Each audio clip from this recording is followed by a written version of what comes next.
Magandang umaga, Pilipinas. Live mula sa Pag-asa Weather and Flood Forecasting Center, narito ang latest sa ating panahon.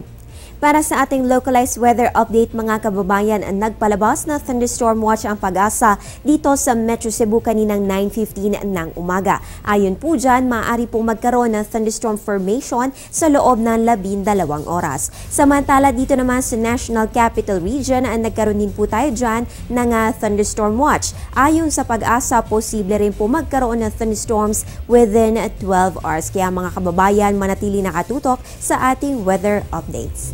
Samantala, ngayong Biyernes, dalawang weather system po ang umiiral sa ating bansa. Yan ang tail end of a cold front dito sa may Central Luzon at ang northeast monsoon sa may extreme northern Luzon. Sa mga susunod na oras, asahan po dito sa may western at central Visayas, sa mga probinsya ng Aurora, Quezon, Camarines, Albay, Catanduanes at Sorsogon, makaranas po tayo dyan ng mga pag-uulan dulot nga na umiiral na tail end of a cold front.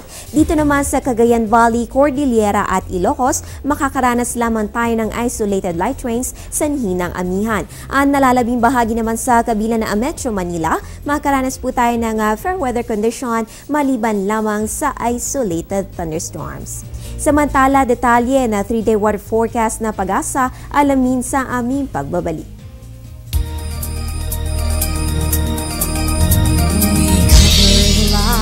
Of all the people, the news that you read comes alive in each page. We are committed to make your lives better. We're going strong because of you. Cebu Daily News. Cebu Daily News. Cebu Daily News. We tell it as it is.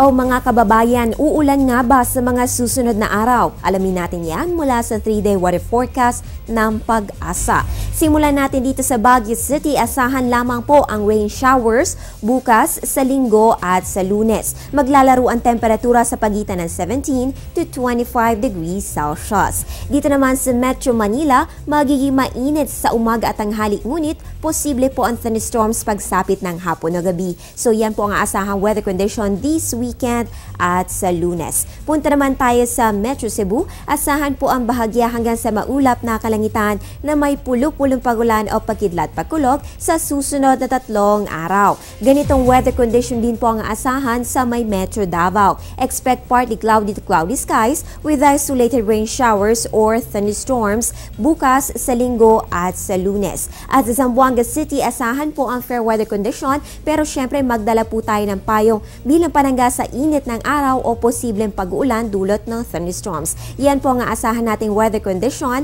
sa susunod na 3 araw.